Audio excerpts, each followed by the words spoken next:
to a brand new episode of Wrestling with Siblings. I'm your host, Araceli, and this is my co-host, Armando. Hi guys, I'm Armando, and welcome to Wrestling with Siblings. Alright, let's get started with Money in the Bank, the review for this pay-per-view. Very, very interesting Money in the Bank, especially for the Money in the Bank ladder match, because it was going to be unique. It was going to be in the corporate headquarters, so just to see how it was going to turn out, so we'll see how it turned out. Yes. All right, let's get started with the kickoff show match. Jeff Hardy versus Cesaro. Keep in mind, this is the very first match of Jeff Hardy since he's come back. Yeah, definitely. We've been seeing a lot of promos, a lot of videos of him, about him coming back into the WWE, into the ring, and this is his first match back, like you said. And it looks like he didn't lose a beat, man. He looks better than ever. He looks more confident, and what better way to do it than with a competitor like Cesaro? I personally think the match was pretty evened out, and as you said, Jeff Hardy hasn't lost a beat, but you have to give credit to Cesaro. He can hang with somebody like Jeff Hardy, and he's also one of the superstars that I think is super underrated. I feel like he should definitely be getting one of the biggest pushes. He's proved himself not only to us, but to the WWE Universe, and I think the fact that he even got this match with Jeff Hardy is a huge step, but I want to see more of Cesaro. Definitely agree with you. I think Cesaro has all the potential to be a great champion, whether it's Intercontinental, US, WWE, or Universal Champion. But not only that, Jeff Hardy also, like I said, he did not lose a beat, but there was one thing I did notice. He kind of was a little bit out of shape, but again, keep in mind, he hasn't been in ring action for a very, very long time. So other than that, that's it, but he did do a great job and ended up getting a great victory. I'm looking forward to Jeff Hardy versus Sheamus in the near future. We can obviously see that it's been pretty much planned out for the last couple of weeks, and Sheamus has been targeting Michael Cole specifically because he mentions Jeff Hardy. So that's probably what's next for Jeff, and I want to see where they go with this entire storyline. Definitely, and Jeff Hardy is going to face a different Sheamus, a Sheamus we haven't seen in a while. So it's going to be very, very interesting how this all plays out. All right, now let's move on to the main show. The New Day versus Lucha House Party versus Miz and Morrison versus the Forgotten Sons for the SmackDown Tag Team Championships. In a fatal four-way match, anything could happen. Very, very smart strategy by the Forgotten Sons, trying to neutralize the ring, why, and try to keep it in the center and in their corner, why, because at any point that you go towards the ropes, anybody could take it. That's the disadvantage that you have in this match. And I think the biggest strategy from all of these teams is the fact that they try to keep Big E as far away from entering the ring and as far away from them as possible, and that's exactly what they did. They kept Big E isolated. They kept him away from the ring at all times, and that really benefited everybody because, you know, the moment Big E comes in, that's the game changer for everybody. He's the ultimate powerhouse, and that's the strategy they all went in with, and it definitely worked. And obviously the New Day being the tag team champions and being the team that's been together the longest, walked in with the advantage of knowing each other very, very well. But not only that, the New Day, like I said before, they took a piece of the Usos playbook in, and is that they know how to survive, and that's what they did in this match. They were able to survive and retain their SmackDown titles. And you really have to give props to the Lucha House Party. I think going into this match and going into any match in general, they're seen as the underdogs, and I think they've really proved that they're really one of the best tag teams that will ever step foot into the WWE and on the SmackDown brand, and they definitely showcased that. They took advantage of every single opportunity. They created their own opportunities, and they showed what they're capable of doing inside of the ring. Definitely, and they were close to getting the victory at certain points throughout the match as well. But definitely, Lucha House Party is a team that you have to keep an eye on. Same thing with the Forgotten Sons. I like what they're doing, but yet again, those guys, they walked in with the advantage of the numbers game from the beginning. Yeah, and usually the New Day has the numbers game because they have Xavier Woods. In this case, they don't have Xavier Woods. So who had the advantage? The Forgotten Sons, and they completely took advantage of that as well. And Miz and Morrison are one of the teams that you look and you're like, it's an odd pairing, but it completely works.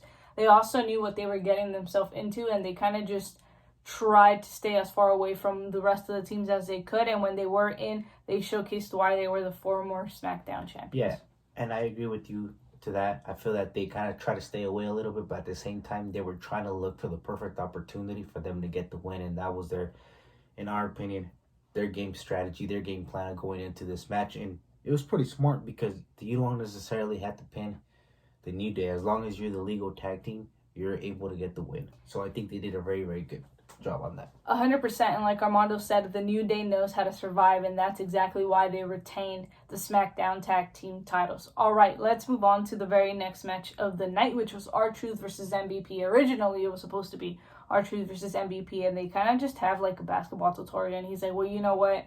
This is a 2-pointer. This is a 3-pointer.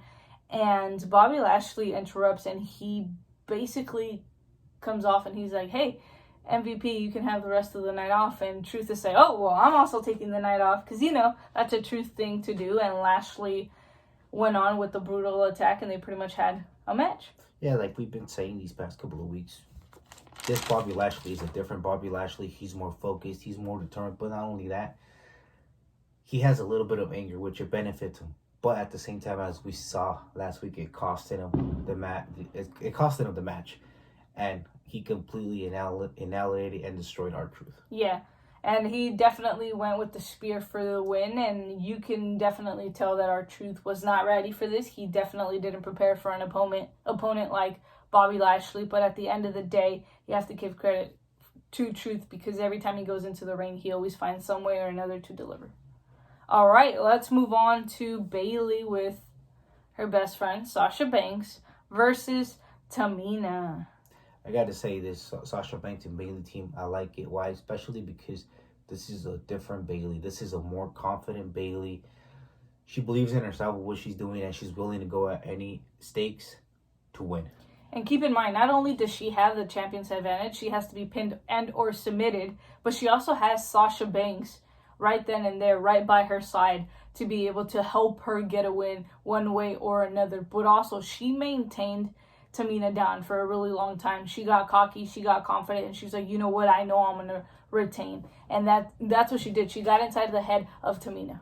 Yeah, and she knew that she got in inside the head of Tamina, and by taking her down, that she was going to avoid Tamina's speed and power because that was going to be crucial throughout the match. And in order for her to do that, what does she do? She targets the leg, and she was like, you know what, if I can take some power away from Tamina, then I can put myself in an advantage. Because keep in mind, Tamina is the powerhouse going into this match. So what does Bayley do? Bayley's like, you know what, I will target the legs. I will completely take advantage of that. If I can weaken Tamina, I'm already at an advantage. And that's exactly why she's a SmackDown champion. Yeah, she did a great job on targeting the leg, but also keep in mind Tamina's experience. She's been in the game for quite some time now, so she knew that the longer this match go, Bayley might get frustrated.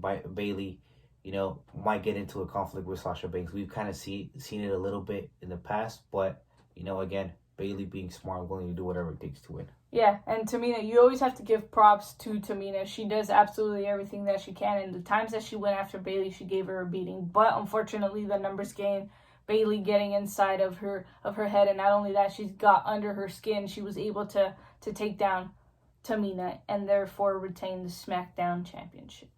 All right, let's move on to Bray Wyatt versus Braun Strowman. Very interesting match because we wanted to see how Braun Strowman was going to face Bray Wyatt. What version of Bray Wyatt were we going to see? Were we going to see the Fiend or were we going to see Bray Wyatt? And we ended up seeing Bray Wyatt. Yeah, it was pretty straightforward because they said he was going to be facing Bray, but he kind of did mention the Fiend at some point. But also, you have to give props to Braun. He did the one thing nobody has been able to do up until this point with the Fiend and also Bray Wyatt. What does he do? He got inside his skin. How did he do that? Inside his head? He pretty much brought out the black sheep mask. He put it on. He kind of pretended like he was in the team of Bray Wyatt. And what happened? Bray Wyatt completely fell for it, and that's exactly how he lost, and he was unable to gain the Universal Championship. And Braun Strowman doing what he said he was going to do. Like, he knew that nobody else knows Bray Wyatt like he does, and he proved to us that he does know Bray Wyatt better than anybody else. And I think Bray Wyatt went into this match very, very prepared. I think he knew, you know what? Again, vice versa. If there's anybody that knows Braun Strowman, it's definitely me. I definitely know him better than anybody else. And what he did? He went into that match extremely confident. He even brought out the Firely Funhouse friends. Sister Abigail was out there, and the Rambling Rabbit. Everybody was there in a puppet form. Why did he bring them out? Because he was trying to get inside of the head of Braun Strowman, but that completely backfired on him. Yeah, get inside the head, get the distraction, and try to take the advantage of that. But also, Bray Wyatt also expected Braun Strowman's power. Nobody else in the WWE knows of Braun Strowman's power like Bray Wyatt. I think Bray Wyatt didn't go in prepared for what Braun Strowman had. I think he went in knowing every single advantage Braun Strowman had, but I think he wasn't expecting Braun to get inside his head. Yeah. To be able to outsmart him the way that he did. Yeah, definitely agree with you on that. The mind games that Braun Strowman played throughout the match, especially with the sheep, I think that was crucial for him to get the victory, and he did a great job. 100%. All right, let's move on to Drew McIntyre versus Seth Rollins. What a match. Huge test for Drew McIntyre, his first title defense after WrestleMania. Yes, and no one better to defend the championship up than, again, Seth Rollins. Obviously, Seth Rollins is probably one of the greatest in-ring performers, and I believe Drew McIntyre is as well. But this match was killer. This was probably the best match of the night, and I say that wrestling-wise. I feel like Seth really took McIntyre to a limit we haven't seen in a really long time. Yeah, and not only that, but from the get-go again, Drew McIntyre shows the confidence that he has, and I think that has played a huge part in him becoming champion. Oh yeah, because he gained this momentum of like, you know what? I figured out who I am. I figured out what my strengths are, and I'm going to use every single one of those to my advantage. And what does Seth do in order to take down McIntyre? He starts targeting his legs, because if he can cut even a little bit of that power, that gives him an advantage immediately right off the bat. Yeah, and not only that, he target the right leg. He target the left one. Why? Because the left one is where he puts all the pressure, and he gets the momentum to connect with the right leg as he's doing the Claymore kick. So very smart on Seth Rollins. Again, the experience that Seth Rollins has was playing a huge factor in the match. 100%. And we really have to give it to McIntyre. I think he's one of the best champions. I really want to see what's next for him. Who do you think is next for Drew McIntyre? For Drew McIntyre, I could probably see him maybe against Murphy, continuing that Seth Rollins storyline. If not, I would also like to see him against Jinder Mahal. I think with Jinder Mahal, he'll have a great feud. Why? Because they have that history between each other, and they were both champions. And not only that, they were part of 3MB. I agree with those picks, but I'd like to personally see him against somebody like Randy.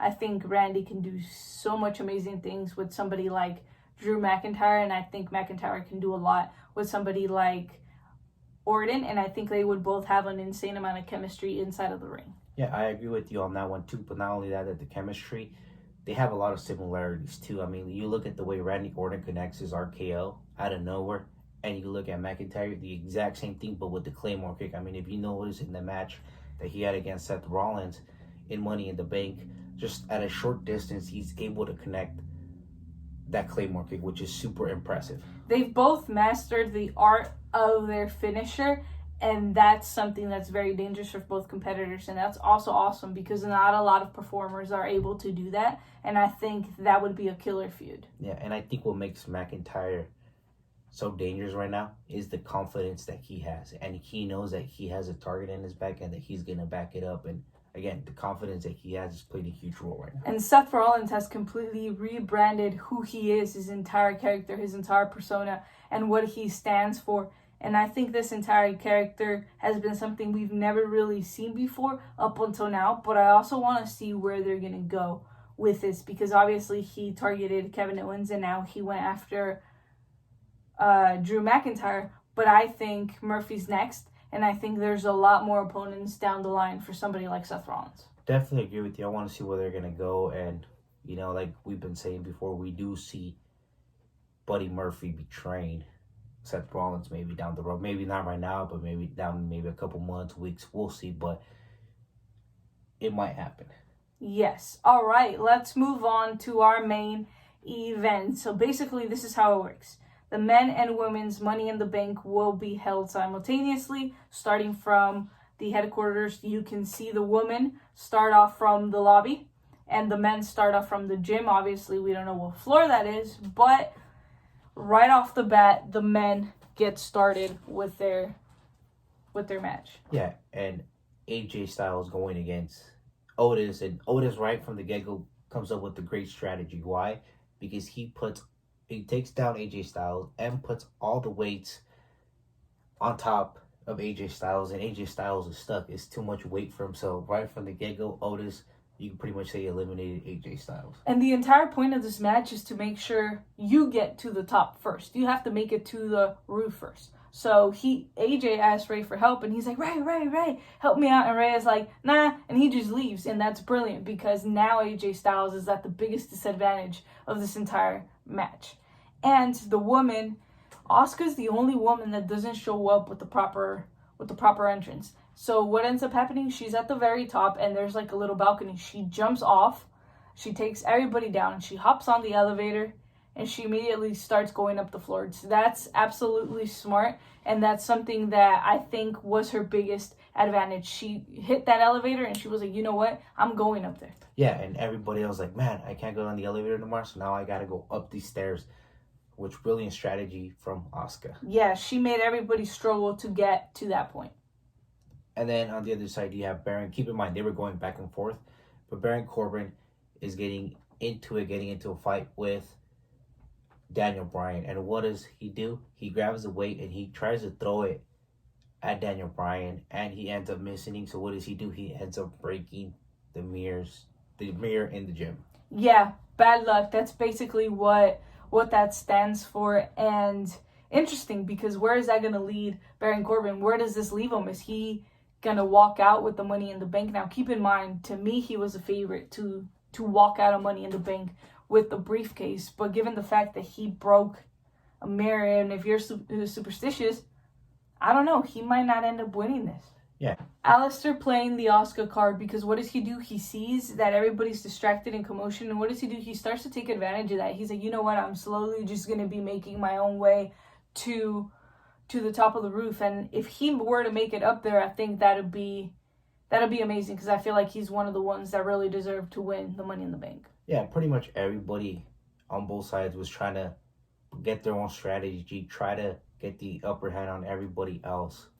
And then we get to the interesting part. You see Paul Heyman pretty much sitting down on a table, and what is he doing? He's getting himself ready to eat, and who shows up? The men show up, and then the women show up, and they kind of just collide. It turns into like a little brawl. You see Nia going after, I believe she went after Aleister, and then you see Shayna going after Rey Mysterio. So it was an awesome sight to see something different. It kind of takes you to the old times. Yeah, and not only that, but also a food fight broke in the middle of all of that.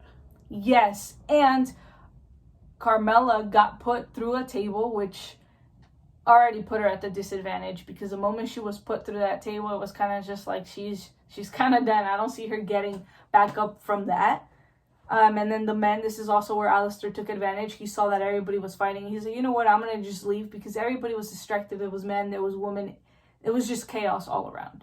And not only that, but also Dana Brooke, as she's going down the hallway, what does she do? She slips because there was somebody mopping the floor, and that automatically took her out. So that leaves Nia Jax, Asuka, and Lacey Evans making their way up to the top of the headquarters. But before any of that happens, you see them go kind of into the little conference room, and they all just start fighting. And next thing you know, you see everybody's on the floor. Dana sees the opportunity. She kind of sees the briefcase, and she's like, it's going to be mine. She goes up, she grabs it, and she's sitting there reminiscing on everything. She's like, I can't believe I finally got to this moment. Stephanie passes by, and she's like, that's not the Money in the Bank. The Money in the Bank is at the very top of the roof. I think that moment was one of the best moments of this entire match. It was just comedic. It was perfect all the way around. Definitely it was, and just the reaction that Dana Brooke had, and she was like, man, I was so close. But like you said, it was comedic, and I thought it was one of the best parts of the match. I personally think she took the most punishment, because not only did she get a frame broken on her head, she also got pretty much, at the food fight, she got pretty much squashed. And then after that, she slipped and fell on her way to the top of the roof. So, yep, and then we get to the point where Nia, Jax, Asuka, and Lacey Evans make it to the top of the roof, and they're pretty much going at it to see who wins. Everybody else is pretty much gets taken out. Yeah, so Asuka makes it to the top.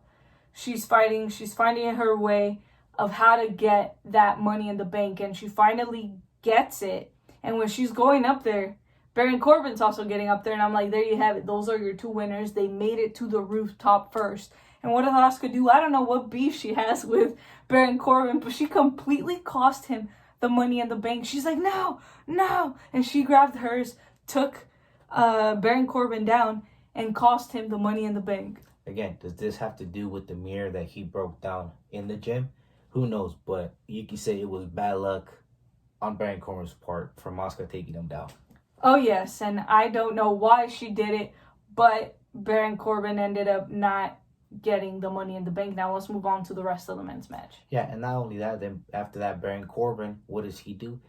He's out there getting in a fight with Rey Mysterio. So what does he do? He grabs him by the neck and off the roof he goes. And here comes Alistair, and same thing, throws him off the roof. So that automatically eliminates Rey Mysterio and Alistair Black. Yes, and now you have AJ Styles, Otis, and Baron Corbin. And what do? They both climb the ladder at the exact same time. They're fighting for it, and they both unhook it at the exact same times. But remember, the rules are whoever's feet are touching the floor with that Money in the Bank in your hand, it is yours.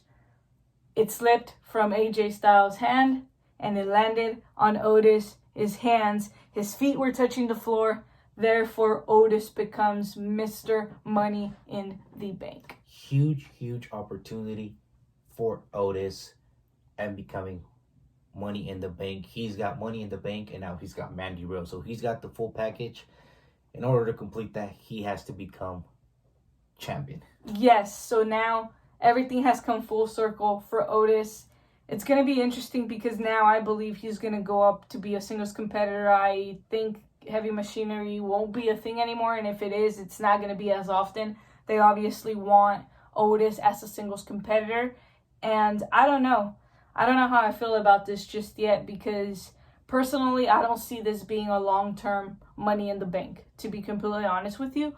But that doesn't mean he won't win the Universal Championship. Yeah, Otis, like you said, we don't see it as being a long-term, but it could be something that could happen in a couple weeks, and we'll go from there.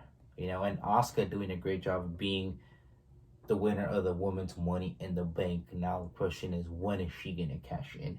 Is she going to cash in right away, right after the Money in the Bank at Monday Night Raw, or is she going to cash at the next pay-per-view? I don't know. I guess we'll have to stay tuned and find out. But before we do end this podcast, I want to say another highlight of the Money in the Bank was when AJ Styles and Daniel Bryan are fighting, and they go into Vince's office, and he tells them, get out. And then they get out, they fix his chair because they realize, like, oh my God, we just messed up his office, right? And then he sanitizes his hands. And I think that was pretty cool. I think it was funny. I think this Money in the Bank definitely did bring uniqueness. It wasn't the original Money in the Bank match that you see, but you got some really golden moments from this match that you wouldn't have gotten anywhere else. And Daniel Bryan was right what he had said on Friday Night SmackDown, that Vince McMahon has dinosaur bones in his office, which was pretty cool. Yeah, so if you didn't know, check it out. I completely liked it. I think it was unique. I think it was different. And, well, that's all we have for you guys on this episode of Wrestling with Siblings. Remember to like, comment, share, and subscribe. Become a part of the Siblings today. Also, remember, we have a new show called Break It Down. We have episode 1, which is Sonya Deville, and episode 2, Selena Vega. Let us know in the comments below who you'd like us to break down. Yeah, let us know, and we'll try to get out there for you guys. Yes, as soon as possible. And for those of you that do not know what WWS stands for, what does WWS stand for? Wrestling with Siblings. Thank you guys so much, and see you guys next time.